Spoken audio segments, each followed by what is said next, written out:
Students, आज का हमारा टॉपिक है पादपों में अलैंगिक जनन। पादप मेनली जो आपके एंजियोस्पर्मिक प्लांट होते हैं, फ्लावरिंग प्लांट होते हैं। आपको पढ़ाया हुआ 11th में, अगर आपको नहीं आता तो आप रिवाइज कर लीजिए 11th से। अलैंगिक जनन जो पादपों में अभी तक जो हमने पढ़ा वो लोअर प्लांट्स में था, ठीक है।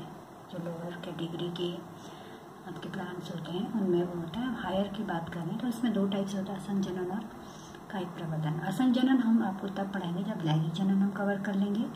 अभी हमारा जो मेन फोकस है वो वेजिटेटिव प्रोपगेशन, कायिक प्रवर्धन। कायिक मीन्स बॉडी, ये प्लांट के किसी भी बॉडी पार्ट से जो है आप नया प्लांट बना सकते हैं, ठीक है। इट में भी आपका रूट है, आपका स्टेम है या लीफ, आप किसी भी पार्ट से जो है आप पूरा का पूरा नया प्लांट बना सकते हैं, ठीक है।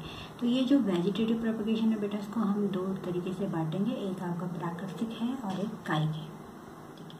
प्राकृतिक यानी नेचुरल वे, जो प्रकृति में खुद होता है, हम नहीं करते हैं। और कृत्रिम जो हम करवाते हैं अपने फायदे के लिए, ठीक है। तो प्राकृतिक कायिक प्रवर्धन चार तरीके से इसमें मैंने आपको बताया, तने के द्वारा, जड़ के द्वारा, पत्ती के द्वारा और पत्र कंद बल्बिल्स के द्वारा। सबसे पहले हम तने के द्वारा जो मैंने बताया है इसको हम डिस्कशन करेंगे, इस पर डिस्कस करेंगे। इसमें हम देखिए किस किस के द्वारा है। कंद है, प्रकंद है, घनकंद है, बल्बिल है, ऊपरी भूस्तारी, भूस्तारिका, अंतर्भूस्तारी और आपका पर्णकाय हमें पढ़ना है। इसमें बेटा मैंने ये मैं भूल गई थी, इसलिए मैंने पीछे लिखा। जैसे कंद को ट्यूबर कहते हैं, प्रकंद को राइजोम कहते हैं, तो आप इसे नोट्स में ढंग से लिख लेंगे। अब आप इसमें देखिए ई, एफ और जी देखिए, ठीक है। क्या लिखा मैंने? ऊपरी भूस्तारी यानी भूमि के ऊपर, अंतर भूस्तारी यानी भूमि के नीचे। तो ऐसे शब्दों पे आप थोड़ा ध्यान देंगे, ठीक है बेटा। चलिए हम पहले कंद, प्रकंद, घनकंद और बल्ब को डिस्कस करते हैं। जो ए, बी, सी, डी है, ये सारे भूमिगत तने हैं, ठीक है। ये आपके सारे भूमिगत तने हैं, तो इनको हम डिस्कस करते हैं। आप जानते हो बेटा तने की क्या क्वालिटी होती है, क्या होता है तने में, मैंने आपको बताया हुआ है, तो मैं आपको यहाँ पे थोड़ा समझाती हूँ। जो तने होते हैं बेटा, तना होता है, तना आप जानते हो, सपोज ये तना है, तने में इस प्रकार से ये कांटे होती हैं, इनको हम क्या कहते हैं? पर्व संधि। याद रखेंगे आप, तो आप इसे नहीं समझेंगे, आप नहीं कर पाओगे। नोड, एक पर्व संधि है, ये दूसरी पर्व संधि, ये तीसरी पर्व संधि। ये दो पर्व संधि के बीच की जो जगह होती है उसे क्या कहते हैं? इंटरनोड। इंटरनोड, तो आपको इसको ध्यान रखना है, नोड और इंटरनोड। नोड वाले भाग पर ही जड़ आती है, आपका तना आता है, ये बात आप ध्यान रखें, तभी आप आगे बढ़ पाएंगे, ठीक है। तो चलिए इसमें आपको सबसे पहले जो है सबसे पहले है कंद, आलू। आलू आप सबने देखा है, इसके नोड वाले, इसमें आलू इतना है, इसके नोड और इंटर नोड होंगे। नोड कौन सा है? ये देखिए, ऊपर स्टेम निकल रहा है, नीचे रूट निकल रही है, ठीक बेटा, इसे कंद कहते हैं। दूसरा है प्रकंद। प्रकंद आपने देखा अदरक, ये इसका क्या है? नोड है, और ये भी नोड है, इनके बीच जो है इंटर नोड है। तो ये नोड के पास यहाँ पर नोड पे से राइजोम आपका निकल रहा है, ऊपर की ओर आपका तना निकल रहा है, और नीचे जड़ निकल रही है, ठीक है। नेक्स्ट आपका जो है इसको हम कहते हैं घनकंद। अरबी, अभी आप सबने देखी है, इसमें भी ये नोड है, नीचे जड़ निकल रही है और ऊपर इंटरनोड से जो है आपका डॉटर कॉर्न बन रहे, ठीक है। आप छोटे छोटे, आपने देखा होगा अरबी में छोटे छोटे जो टाइनी अरबी होती है, ठीक है, डॉटर कॉर्न जो होती हैं, ये टूट करके आप जो है नया आपका अरबी बनाती हैं, तो ये आपने देखा हुआ है। नेक्स्ट है आपका बल्ब। बल्ब का उदाहरण प्याज और लहसुन है। प्याज और लहसुन के चित्र में अगर मैं आपको बताऊँ तो ये जो नीचे वाला पार्ट है बेटा, ये आपका स्टेम होता है, तना होता है, ठीक है। डिस्क से प्लेट में तना की जड़ है, और ये बल्ब्स निकल रही है, देखिए ये बल्ब्स है, दिख रहा है आपको? ये बल्ब्स बाद में बड़ी हो जाती हैं। अब लहसुन की कलियाँ आपने देखी होंगी, कलियों को आप लगाते हो तो नया आपको लहसुन का पौधा तैयार हो जाता है। तो ये चार जो थे आपके भूमिगत तने थे। इसके बाद जो मैं आपको पढ़ाऊँगी ये भूमि के ऊपर भी होते हैं, भूमि के नीचे भी होते हैं, इसमें सबसे पहले रनर है। रनर क्यों मैं आपको पहले बता रही हूँ, ये आपका 2 घास है बेटा, ठीक है। तो रनर में क्या होता है कि जो आपका तना होता है, मैं आपको थोड़ा जनरल इसको समझाती हूँ। सपोज़ ये आपका अर्थ है, ज़मीन है, ठीक है। ज़मीन में जो रनर होता है वो बिल्कुल ज़मीन के पैरेलल चलता है। देखिए ये रनर है, ठीक है। अभी मैं आपको दूसरा बताऊंगी सकर, उसमें आप देखोगे ये 36 तना है, लेटा हुआ तना है। ये क्या है? लेटा हुआ तना है, और इससे ऊपर आपका क्या निकलेंगे? तना और जड़ निकलेगी, ठीक है। अगर यही 36 तना जमीन के नीचे होगा तो हम इसे दूसरी टर्म यूज़ करते हैं, इसके लिए हम सकर यूज़ करते हैं। और यही तना अगर इस प्रकार से फोल्ड है ऊपर, इसके लिए हम दूसरी टर्म यूज़ करते हैं स्टोलन। इसे मैं डिस्कस करूँगी यहाँ पे। ये देखिए आप रनर 2 घास, इसमें जो 36 तना है, तने 2 प्रकार के हैं भाई, एक पूर्वाधर सीधा जो खड़ा तना है, ठीक है, पत्तियाँ लग रही है। तो ये जो 36 तना है बेटा, ठीक है, देखिए इस पे जो गांठें हैं, नोट्स हैं ऊपर, उनमें ऊपर की ओर नए तने आ रहे हैं। यहाँ पे आप देख सकते हो 36 तने हैं, ऊपर की ओर नए प्लांट्स उग रहे हैं, ठीक है। ये रनर है। फिर आप देखिए ऑफसेट, ये ऑफसेट भी एक प्रकार का रनर है, लेकिन ये जलीय पादप है, पानी में पाया जाता है। इसका उदाहरण है जलकुंभी, ठीक है। सेम आप देखिए 36 तना पानी के ऊपर है, ठीक। नेक्स्ट है आपका सकर, जो मैंने अभी बताया था कि जो 36 तना जमीन के ऊपर था वो जमीन के नीचे है, और ये जो इसमें गांठ हुई, गांठ से ऊपर की ओर नया तना आ रहा है। ये पुदीने में भी पाया जाता है, यहाँ पे क्राइसैंथेमम का उदाहरण है। इसके बाद आप देखिए ये स्टोलन, स्टोलन में 36 तना ऊपर की ओर कर्व है। देखिए समझाया था ना मैंने आपको, अभी ये समझाया था ये वाला डायग्राम, ठीक है। तो ये स्टोलन है, और इसमें जो तना है वो ऊपर की ओर कर्व है। स्ट्रॉबेरी का उदाहरण है, फ्रूट होता है स्ट्रॉबेरी, इसका उदाहरण है, ठीक बेटा। नेक्स्ट है फिलोक्लेट्स, नागपानी। फिलोक्लेट्स पहले तो आपको पता होना चाहिए फिलोक्लेट्स क्या होता है। फिलोक्लेट्स यानी एक मरुस्थलीय पादप है, जैसी जगह होता है जहाँ पानी की कमी होती है।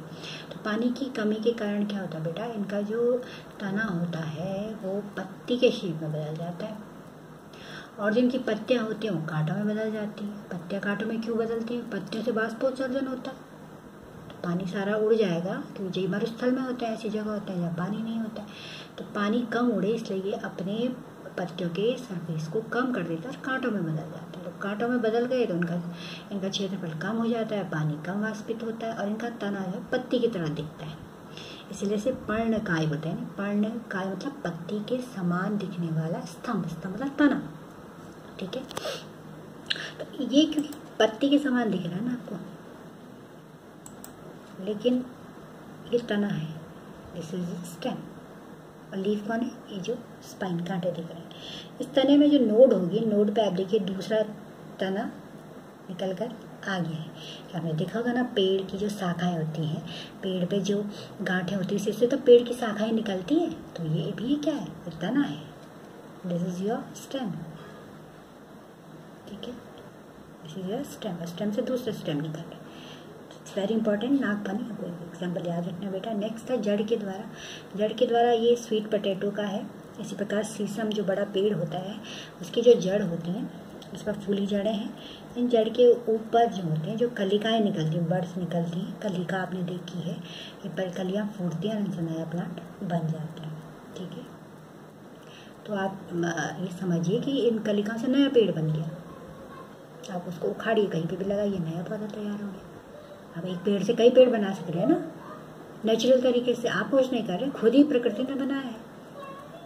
नेक्स्ट है पत्ती के द्वारा। पत्ती आपने देखी होगी, ब्रायोफिलम, इसके जो नोच होते हैं, खांच होती हैं, इनमें कलियां बनती हैं, कलियों से नीचे जड़ निकलती है और ऊपर तना और पत्ती निकलता है, इसका नाम ब्रायोफिलम। चौथा जो था बेटा वो था पत्रकंद, बल्बिल, ठीक है। ये अगेव में पाया जाता है। इसकी मेन बात क्या है? इसकी मेन बात ये है बेटा, ये तने पे लगी हुई कलियां हैं, ठीक है। ये पत्ती नहीं है, तना है। तने पे लगी हुई क्या है, कलियाँ हैं।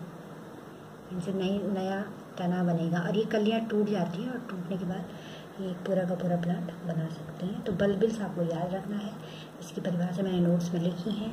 ऐसी कलियाँ जो कायिक प्रवर्धन में भाग लेती हैं। ठीक बेटा, नेक्स्ट हम चलते हैं आपको लिए कृत्रिम परिवर्धन। चलो ये देखिए, अभी तक हमने प्राकृतिक पढ़ा था, अब कृत्रिम। कृत्रिम 4 भाग में बटा है, कटिंग, लेयरिंग, ग्राफ्टिंग और माइक्रो प्रोपगेशन। सबसे पहले कटिंग में आपको दिखाती हूँ। कटिंग आप जानते हो, कलम लगाना। कलम लगा कैसे लगाते हैं, ये प्लांट है, इसको तिरछा काटते हैं। ठीक है, देखिए हमने कट किया ना, यहाँ पर से कट किया, ऐसे तिरछा कट किया। इस कटिंग को हमने मिट्टी में लगा दिया, बस नया प्लांट आ गया। हाँ, मिट्टी में लगाने से पहले इसे ऑक्सीजन में डुबाया जाता है। क्यों? क्योंकि ऑक्सीजन में डुबाने से भी जड़ जल्दी निकलती है। ऑक्सीजन एक प्लांट हार्मोन है, मैंने आपको पढ़ाया है 11th में। नेक्स्ट है, ये आपके लिए नई चीज़ है, मैंने लेयरिंग लिखा हुआ है नोट्स में। परत लगाना। परत लगाना 2 प्रकार का होता है, ग्राउंड लेयरिंग और एयर लेयरिंग। तो ग्राउंड लेयरिंग क्या होती है बेटा, मतलब मिट्टी में परत लगाना। अब मिट्टी में परत कैसे लगाते हैं, आप इस प्लांट को देखिए, ये कोई पेड़ नहीं है, एक साखी या पौधा है। साखी मतलब सॉफ्ट प्लांट है, जैसे आपका मूली का पौधा है, आपका जो है फ्रांसबीन का पेड़ है। ठीक है, ये आपके सॉफ्ट प्लांट है। आप इनकी एक शाखा लीजिए, उस शाखा को धीरे से मिट्टी में दबा दीजिए। पूरा नहीं दबाना, उसका कुछ भाग बाहर आना चाहिए। देखिए पिक्चर में आप देख रहे हो, ये लिया शाखा, ये दबाया और आधा भाग ऊपर आ गया। इसे मिट्टी से ढक दीजिए। कुछ देर में इसमें पानी, लेकिन पानी रेगुलर डालिए, खाद पानी। कुछ देर में इसमें जड़ आ जाएगी नीचे। बस आप इसको यहाँ से तोड़िए और इसको लगाइए। यानी एक बीज से किसी पौधे में शाखाएं आए, उन शाखाओं की लेयरिंग करिए, आप कई प्लांट बना सकते हैं। आपको बीज की ज़्यादा ज़रूरत नहीं है। ठीक है, दूसरा है, ये ग्राउंड लेयरिंग था। दूसरा है आपका इसको कहते हैं एयर लेयरिंग, यानी हवा में परत लगाना। हवा में कैसे परत चढ़ाओगे भैया, हवा में परत उन पौधों में चढ़ती है बेटा जो हार्ड होते हैं। आम का पेड़ है, आपका अमरूद का पेड़ है, तो क्या आप आम के पेड़ की शाखा को मिट्टी तक मोड़ सकते हो कि ज़मीन तक मोड़ा और उसे शाखा को मिट्टी में दबाया? इम्पॉसिबल है ना। तो इसके लिए हम क्या करते हैं कि उस शाखा को वहीं हवा में ही उसकी छाल उतार लेते हैं। देखिए जैसे मैंने छाल उतारी है, इसकी छाल उतारने के अंदर का सॉफ्ट पार्ट नहीं काटना, जो अंदर कोमल भाग होता है ना, उसको नहीं छेड़ना है। छाल उतार लीजिए, डेड पार्ट जो बाहर का होता है। और उसके बाद जो सॉफ्ट पार्ट आपको दिखा, उसको मिट्टी और गोबर से कवर कर दीजिए। उसके बाहर मॉस लगा लीजिए। तो मॉस में पानी डालिए। आप जानते हो मॉस पानी को सूख लेता है और काफ़ी दिनों तक रखा रहे अपने में रिटेन करता है। तो उसमें पानी डालते रहिए। उसके बाद उसके चारों ओर पॉलीथीन से उसको रैप कर दीजिए। टाइम पे पॉलीथीन हटा के उसमें पानी डालते रहिए। कुछ दिन बाद देखो उसमें जड़ निकल आएगी। इसको हम कोटी लगाना भी कहते हैं। ये देखिए ऊपर से मटके से पानी डाला जा रहा है, देख रहे हैं आप। ऊपर से इसमें कंटिन्यू पानी का फ्लो दे रहा है। पानी की कमी नहीं होनी चाहिए, टाइम टू टाइम पानी डालना है। और इसमें जड़ आ जाएगी और जड़ आने के बाद आप जो है इसको यहाँ से अलग कर सकते हैं। अलग करके इसको मिट्टी में लगा दीजिए। ये आपका क्या है, एयर लेयरिंग है। नेक्स्ट है ग्राफ्टिंग। ग्राफ्ट करना बेटा, ठीक है। ग्राफ्टिंग कहाँ यूज़ की जाती है पहले तो आपको ये पता होना चाहिए। ग्राफ्टिंग में 2 विभिन्न गुणों वाले पौधों को जोड़ा जाता है। अलग अलग गुण वाले पौधे को जोड़ा जाता है। इस विधि से आप आम के पेड़ में अमरूद की भी शाखा लगा सकते हैं। आम की जड़ होगी और ऊपर अमरूद का फल आएगा। या आपके पास कोई फूल का, सपोज आपके पास गुलाब है, जंगली गुलाब, उसकी जड़ बहुत अच्छी है, खराब नहीं होती है, कीड़े भी नहीं लगते उस पर उसका फूल सुंदर नहीं आता है। और आपके पास एक ऐसा फूल है, ऐसा गुलाब है जिसमें फूल बहुत अच्छा आता है, उसकी जड़ अच्छी नहीं है। आप चाहते हो कि ये वाला फूल इस पौधे पे आए जिसकी जड़ अच्छी है, तो आप उस जड़ वाले पौधे पे एक कट लगाइए और जिस पे आपके बहुत अच्छे फूल आते हैं उस शाखा का भी कट लगाइए और उनको जोड़ दीजिए। देखिए देख रहे हैं। तो ये जो नीचे वाला पोर्शन इसको स्टॉक कहते हैं, और जो ऊपर वाला पोर्शन है जो आपने दूसरे प्लांट से लिया है उसको स्क्योन कहते हैं। आपको याद है स्टॉक क्या है, स्क्योन क्या है। दोनों को तिरछा काटा, काटने के बाद जोड़ दिया, ठीक है, उसका रैप कर दिया। तो ग्राफ्टिंग